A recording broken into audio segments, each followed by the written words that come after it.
Out of New York City now, attorney Ben Crump is suing the city's police department and other government agencies. He claims they covered up evidence connected to the assassination of civil rights leader Malcolm X. Malcolm X's family is now suing for $100 million. Here's more of what one of Malcolm X's daughters had to say in Manhattan today.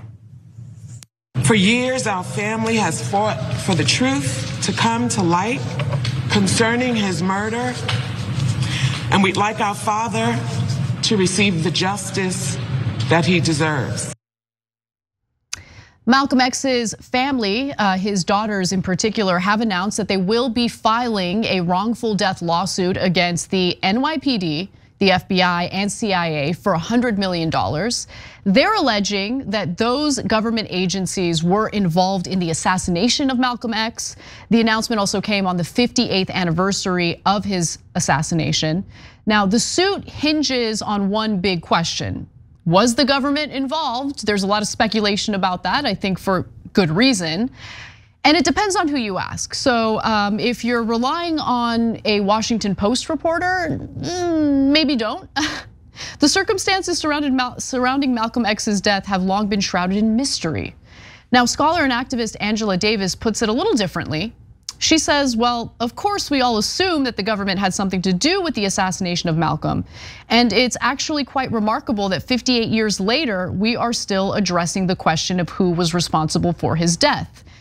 Ben Crump also has a strong statement about this, saying that the governmental agencies had factual and exculpatory evidence that they fraudulently concealed from the family of Malcolm X and the men wrongfully convicted of crimes surrounding the assassination of Malcolm X. And to be sure, there were certainly individuals who were wrongfully convicted of killing Malcolm X. The two individuals were Mohammed Aziz and Kahil Islam. They were wrongfully arrested and later exonerated in 2021. But I should note that one of them, Islam, had died in 2009 prior to being exonerated. There was a third man who was arrested for the assassination, Mujahid Abdul Halim. He confessed to the murder and was released on parole in 2010.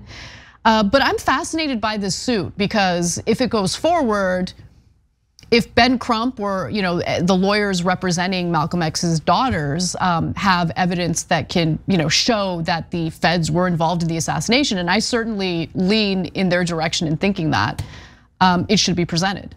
Yeah, obviously probably goes without saying I have no idea exactly what happened, although if there were two buttons in front of me and one said the government was involved and the other said that it wasn't, I would mash that one if I was forced to.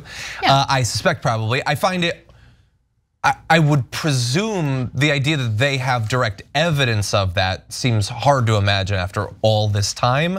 That doesn't mean that evidence of it doesn't exist. And in theory, Joe Biden is the president. If he wanted to have a team look into this, I don't know that I necessarily see Joe Biden as the sort of president that would be willing to unveil something like this that would reflect so poorly on the government. He seems pretty defensive of its reputation, but we know what the government was getting up to in those years and in all other years. So yes, I buy that there's the chance. Yeah, I definitely lean in that direction as well, especially considering that in 2011, there was a former police officer who confessed that he helped the FBI get two members of Malcolm X's crowd security detail arrested just days before he was assassinated.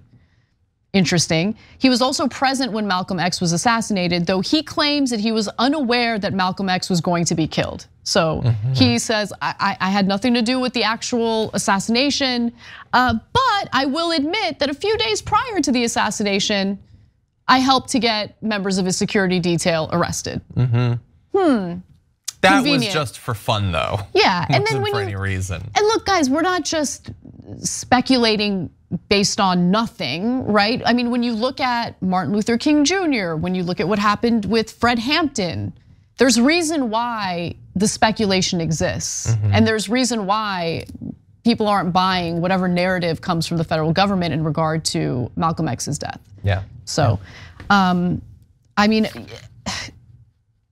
I don't begrudge his family for wanting justice. And so I'm happy that they're doing this suit, and I'm fascinated to see how it all plays out. So we'll keep an eye on it and let you guys know as we learn more. Thanks for watching The Young Turks. Really appreciate it. Another way to show support is through YouTube memberships. You'll get to interact with us more. There's live chat emojis, badges. You've got emojis of me, Anna, John, JR. So those are super fun. But you also get playback of our exclusive member-only shows and specials right after they air. So all of that, all you gotta do is click that join button right underneath the video. Thank you.